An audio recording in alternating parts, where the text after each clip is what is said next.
আসসালামু আলাইকুম। অস্ট্রেলিয়ার মাটিতে অস্ট্রেলিয়ার বিপক্ষে বাংলাদেশের ঐতিহাসিক টেস্ট ম্যাচ জয়ের পর থেকেই মাথার ভেতর ঘুরপাক খাচ্ছিল আপনাদের সঙ্গে এই টেস্ট ম্যাচ নিয়ে একটু আলোচনা করব, কাটাছেঁড়া করব। কাদের বিপক্ষে জিতেছি আমরা? টেস্ট র্যাঙ্কিংয়ের 1 নম্বর টিম অস্ট্রেলিয়া। বর্তমানে টেস্ট র্যাঙ্কিংয়ে প্রথম সারির যে 10 জন বোলার রয়েছে, সেই 10 জনের 4 জন এই অস্ট্রেলিয়া টিমের সদস্য। আপনি জানলে অবাক হবেন, পাকিস্তান গত 30 বছরের বেশি সময় ধরে অস্ট্রেলিয়ার মাটিতে কোনো টেস্ট ম্যাচ জিততে পারেনি।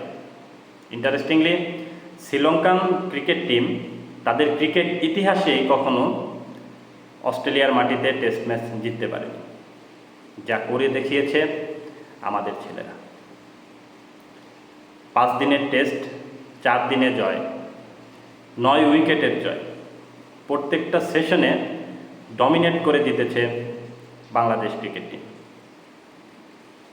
এই জয় শুধু হয়নি, একটা টিম হয়ে খেলতে পারলে তাদের পারফরমেন্স টিম ওয়াইজ হইলে সেই জয় যে কতটা সুমধুর হইতে পারে, এই ম্যাচ তার একটা উদাহরণ। এই ম্যাচে কি করেনি বাংলাদেশের ছেলেরা? ব্যাটিং ইউনিট, বোলিং ইউনিট, যখন যাকে যেভাবে প্রয়োজন হয়েছে তারা সেইভাবেই জ্বলে উঠেছে। আপনি যদি হাসান মাহমুদের 92 বলে 14 রানের ইনিংসটা দেখেন, তাহলে আপনি বুঝতে পারবেন ছেলেরা কতটা আত্মবিশ্বাসী ছিল নিজেদের উপর।